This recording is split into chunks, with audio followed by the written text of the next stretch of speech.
So hello everyone, I am Monica from IELTS 9। So आप इसको देख सकते हैं, ये मैंने पूरा हिंदी में एक्सप्लेन किया है। ये आइल्स नवंबर जो 2023 में आइल्स एग्ज़ाम इंडिया में जो हुआ था, ये उसका रीडिंग पैसेज भी मैंने सॉल्व किया है। एंड इसके जो क्वेश्चन जो राइटिंग टास्क 2 है, डिस्कस बोथ व्यू, जो इस एग्ज़ाम में आया था वो भी मैंने पूरा सॉल्व करके बताया है एक वीडियो में, पिछली वीडियो में। अब आप देखो, ये देखिए अभी आप, ये मैंने पॉइंट्स कैसे उसको प्लान करना है, कैसे उसका इंट्रोडक्शन, कंक्लूजन, सब कुछ। और इस वीडियो में मैं राइटिंग टास्क 1, ये जो टेबल है, ये इस दिन आया था 18 नवंबर को, वो कैसे लिखना है वो पूरा हम डिस्कस करने वाले हैं, मैं पूरा बताऊंगी।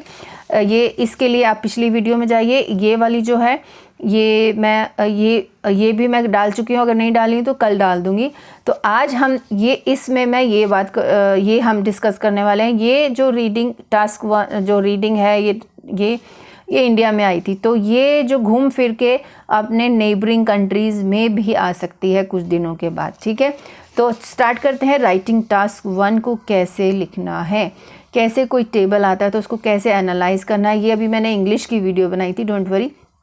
तो अभी हम हिंदी में डिस्कस करते हैं। सो 18 नवंबर 2023 आइल्स एग्ज़ाम में ये राइटिंग टास्क 1 आया था और ये टेबल आया था। अब टेबल आया, टेबल को आपने टेबल तो पढ़ा ही होगा, कभी टेबल देखा होगा। तो टेबल में ये कैटेगरीज, ये जो रोज़ लिखी हैं, फिर ये कॉलम होते हैं ऐसे। तो ये 3 कैटेगरीज दिया, countries, total number of seats in government, total number of seats in management, ये 5 कंट्रीज़ हैं और परसेंटेज दिया है। तो ये है क्या, तो ये अभी पढ़ते हैं क्या है। The table below depicts the information about the post held by women in parliament means government and in management means total seats in management in 5 countries in 2000। Okay, so ये वुमेन की पोजीशंस हेल्ड हैं। सो इसको हमें कैसे लिखना है, क्या analyse करना है। सबसे पहले जब हमें टेबल मिलता है तो टेबल में हमने कैटेगरी देखी, कंट्री देखी, ईयर देखा, परसेंटेज किस चीज़ में है। अब इसको पढ़ते हैं। यहाँ नंबर 1 पे मेरे को 54% नंबर 1 है, तो मैंने यहाँ हाईएस्ट पॉइंट लिख दिया इसका, ठीक है। ये 10% सबसे कम है, तो ये लीस्ट पॉइंट हो गया, ठीक है। फिर अब यहाँ पे 52 सेकंड नंबर पे, ये फर्स्ट है, ये सेकंड है, ये लास्ट है, तो थर्ड और फोर्थ ये हुए, ठीक है। तो अब हम जब ओवरऑल पैराग्राफ लिखते हैं या बॉडी डिटेल लिखते हैं, तो सबसे इम्पॉर्टेंट जो होता है लिखना, हाईएस्ट भी लिखना होता है, लीस्ट भी लिखना होता है, और कोई मिलती जुलती कुछ परसेंटेज या कोई इन्फॉर्मेशन हो तो वो भी हमें लिखना चाहिए, या कोई स्ट्राइकिंग पॉइंट कुछ अलग से दिखे तो वो लिखना है। अब इसमें कैसे एनालाइज करना, यहाँ देखो मैंने ये 36, 40, ये ऑलमोस्ट सिमिलर काइंड की परसेंटेज है, तो मैं इनको कंबाइन कर दूंगी जब मैं राइटिंग टास्क 1 लिखूंगी। लेकिन नंबर 1 पे यहाँ क्या है, रोम, यहाँ लीस्ट था, तो कुछ अलग सी बात लगी, यहाँ थोड़ा थोड़ा डिफरेंस, लेकिन यहाँ 10 से 52% का डिफरेंस है। देखो कितने बड़ी गैप है ये। तो ये इस कैटेगरी में, मैनेजमेंट वाले में, ये हाईएस्ट ये पॉइंट है। फिर उसके बाद हमारा हो गया ये उसके हाईएस्ट है, फिर ये लीस्ट हो गया, और इनको मैं कंबाइन कर दूंगी। इट्स नॉट नेसेसरी कि हर चीज़ को आप अलग अलग लाइन लिखो, तो लिखने का एक तरीका होता है, किसी को अकेला अकेला लिखो, हाईएस्ट लिखो, लीस्ट लिखो, एंड जो मिलती जुलती होती है उसको हम कंबाइन कर सकते हैं। अब चलते हैं पैराग्राफ पे। पैराफ्रेजिंग होता है राइटिंग टास्क 1 को कैसे इंट्रोडक्शन करना है। इसमें कितने पैराग्राफ होते हैं पहले मैं ये बता देती हूँ आपको। 4 पैराग्राफ्स तो लिखने ही लिखने होते हैं, ठीक है। तो फर्स्ट इंट्रोडक्शन होता है, उसके बाद फिर overview paragraph means overall paragraph, फिर बॉडी डिटेल 1 एंड फिर 2। सो इसमें डिटेल, इसके बारे में फैक्ट्स एंड फिगर्स आएगा। जब हम ओवरऑल पैराग्राफ को लिखते हैं तब हमें कोई डिटेल नहीं देनी, मीन्स फिगर्स नहीं लिखनी। और ओवरऑल जर्नल ये बताना है कि कनाडा की वुमेन जो हैं, ये हाईएस्ट नंबर, इनका मोर इंटरेस्ट, ये बहुत इंटरेस्ट था, ये गवर्नमेंट ऑफिशियल में ज़्यादा वर्क करती हैं। एंड यहाँ मैनेजमेंट में रोम की लेडीज़ जो हैं वो आगे हैं सबसे, और लीस्ट जो है गवर्नमेंट मशीनरी में पार्टिसिपेशन करने वाली, वर्क करने वाली, वो रोम में है। तो ऐसे करके हमें ओवरऑल पैराग्राफ में लिखना है। लेकिन जब हम बॉडी डिटेल लिखेंगे तो इनकी परसेंटेज भी लिखनी है। परसेंटेज को लिखते हुए आप इनकी वोकैब यूज़ करोगे, ये नहीं कि हमेशा ये लिखोगे। जैसे ये 52 है, तो 50% से हुआ ऊपर हाफ, तो ओवर हाफ लिख दोगे, ऑलमोस्ट हाफ लिख दोगे, ठीक है, ऑफ द टोटल परसेंटेज, ऐसे लिखना है। अभी इंट्रोडक्शन कैसे लिखना है। इंट्रोडक्शन का मतलब इस क्वेश्चन स्टेटमेंट को पैराफ्रेज कर देंगे। The table below depicts the information about the post held by women in parliament and in management in 5 countries. अब ये जो 5 कंट्रीज़ लिखा है, हमें इन कंट्रीज़ के नेम पता है, तो यहाँ 5 की जगह पे हम इन कंट्रीज़ के नेम लिख देंगे। द टेबल बिलो, अब टेबल को हमने लिख दिया द प्रेजेंटेड टेबल, हमने इस टेबल के आगे हमने उसका एडजेक्टिव लगा दिया है, ठीक है। The presented tabular chart which compares, मैंने कंपाउंड सेंटेंस बनाने की ट्राई किया है, तो आप सीधा विच को काट के इलस्ट्रेट्स और कंपेयर्स कुछ भी लिख सकते हो। ऑफ कोर्स ये कंपैरिजन तो होता ही है, ये कंपैरिजन ही तो चल रहा है। Which compares the percentile instead of percentage, मैंने परसेंटाइल लिख दिया। तो आप यहाँ about the post held by ये भी लिख सकते थे। परसेंटेज ऑफ वुमेन, वुमेन की जगह फीमेल्स लिख सकते हो। Worked as government, so women in parliament means, यहाँ अब मैंने ये अपने पास से नहीं चेंज किया, ये देखो मैंने यहाँ से लिखा है। Number of seats, women worked as government representative officials in parliaments and as managers in 5 different nations namely Canada, Ukraine, Egypt, Rome and Italy। तो ये देखो total number of seats in management, total number of seats in government. यहाँ पे आप seats भी लिख सकते हो। Which compares the total number of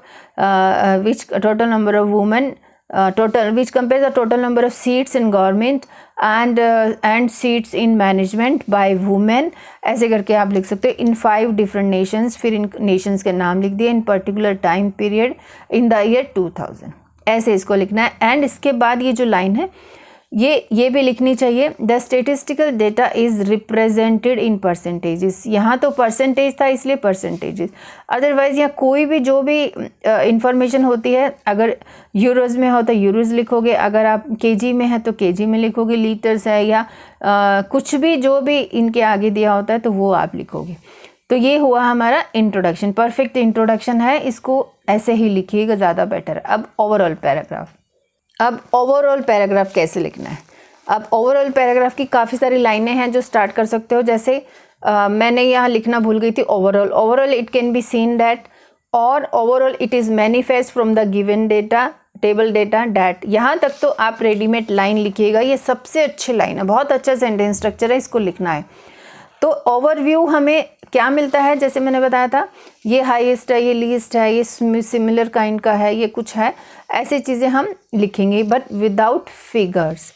तो it is manifest from the given data that large number of females represented themselves in government machinery in Canada, Egypt and Italy. देखो, in Canada, Egypt and Italy, ये 3 जो है ये large number of, मतलब ये अच्छा percentage है इसलिए लिखा। Large number of females represented themselves in government machineries in Canada, Egypt and Italy as a parliament members, government parliament member और something as a government officials also you can right.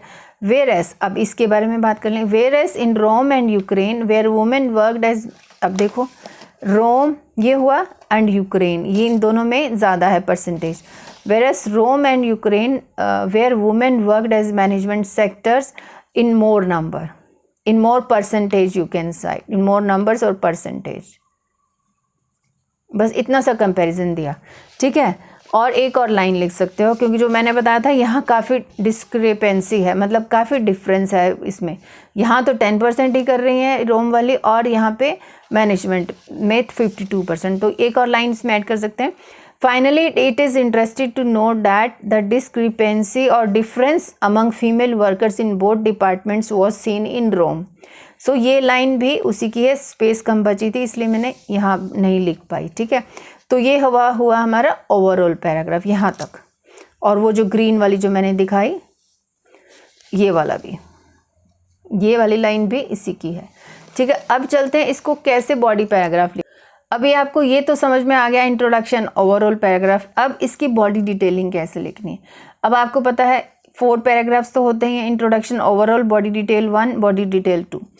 अब इसके 2 methods होते हैं, या तो ये जो categories दी हैं इन कैटेगरी वाइज एक बॉडी पैराग्राफ में ये वाली कैटेगरी को एक्सप्लेन कर दो, गवर्नमेंट वाली, सेकेंड बॉडी पैराग्राफ में ये मैनेजमेंट वाला एक्सप्लेन कर दो, या कंट्री वाइज आप एक्सप्लेन करोगे, कंट्री वाइज गवर्नमेंट में, कंट्री वाइज मैनेजमेंट में, कंट्री वाइज गवर्नमेंट में कितनी कितनी ऐसे। तो बट अगर ऐसे लिखोगे, क्योंकि इसमें कंपेयर करने की ज़्यादा चीज़ें हैं, इसमें तो बस 2 ही कंपैरिजन है ना, तो इसलिए मैं फर्स्ट बॉडी पैराग्राफ में इसको कंपेयर करूँगी, सेकंड बॉडी पैराग्राफ में इसको कंपेयर करूँगी।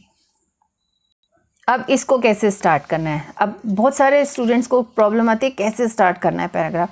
एनालाइजिंग द, अब हमें फर्स्ट कैटेगरी करनी है, आप लिख सकते हो analysing the first category total number of seats in government, then comma, then you can start in Canada almost there had been, ऐसा करके आप स्टार्ट कर सकते हो। मैंने कैसे स्टार्ट किया, analysing the total number of seats in parliament in 5 different nations, उसके बाद in Canada almost, so full stop is there, in Canada almost half percentage 54% of the government posts were held by women, which was followed by 52% in Egypt। मतलब first 54% था यहाँ, उसके बाद 52% Egypt में, देखो आप अभी, ठीक है। तो ये हमने इन दोनों को कंबाइन किया एक ही लाइन में, which was followed by 52% in Egypt by Egyptian females, ठीक है।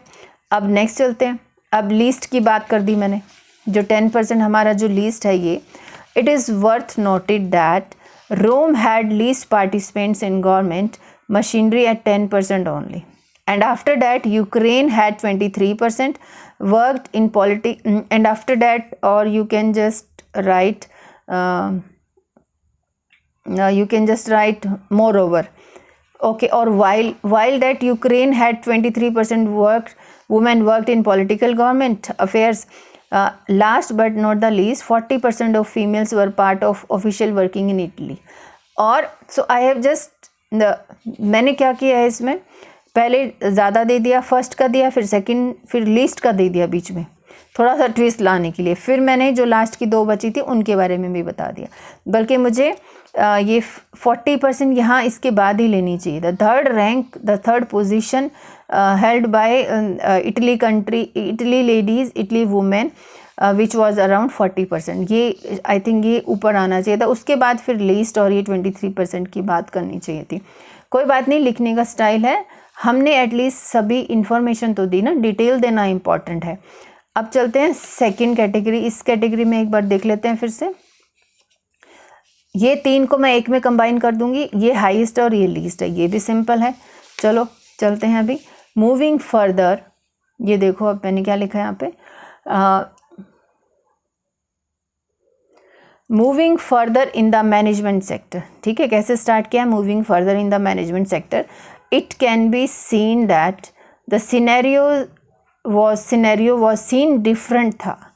It seems that seen different क्यों था, अभी आप देखो, जो यहाँ पे हाईएस्ट नंबर है वो सब लीस्ट पे जा रहे हैं, जो यहाँ लीस्ट था वो बिल्कुल हाईएस्ट पे पहुँच गया, इसीलिए सिनेरियो वॉज क्वाइट डिफरेंट, ठीक है। It seems that more women were interested in management sector, it seems that more women were interested in management seats, the percentages for Rome were at 52%, no, यहाँ पे percentage for Rome was, it should be was, okay, was at 52%, and in contrast, अब मैंने तीनों को मिलाया, Canada, Ukraine and Egypt, who had almost same percentiles, 36% same percentiles at 36%, 40% and 36% respectively. अब इन 3 कंट्रियों का नाम लिया और तीनों की इंफॉर्मेशन एक साथ शेयर की। Whilst the least popular management participation could be seen in Italy by its females, okay. ये सिंपल सा मैंने लिखा, अभी मैं फिर से एक बार आपको दिखाती हूँ। इन तीनों को मैंने एक साथ कंबाइन किया, ये हाईएस्ट था, ये लीस्ट था। तो मैंने पहले बोला कि सिनेरियो डिफरेंट था, more women were interested in, the percentage for Rome was at 52%, among other countries women, you can ऐसे भी लिख सकते हो, एंड इन कंट्रास्ट फिर मैंने तीनों को इकट्ठा किया, और लास्ट वाला least popular management participation could be seen in Italy by it's female. तो यहाँ अब लीस्ट लिख दिया है, तो इसका मुझे लिखना चाहिए 25%, least popular management participant with 25% only this, और ये इतना लिख सकते हो, ठीक है। तो हमने पूरा ऐसे इसको कैसे किया, ऐसे, ये हमारा ओवरऑल है, ये हमारा बॉडी 1 है, ये हमारा बॉडी 2 है, और इस टेबल को हमने लिखा है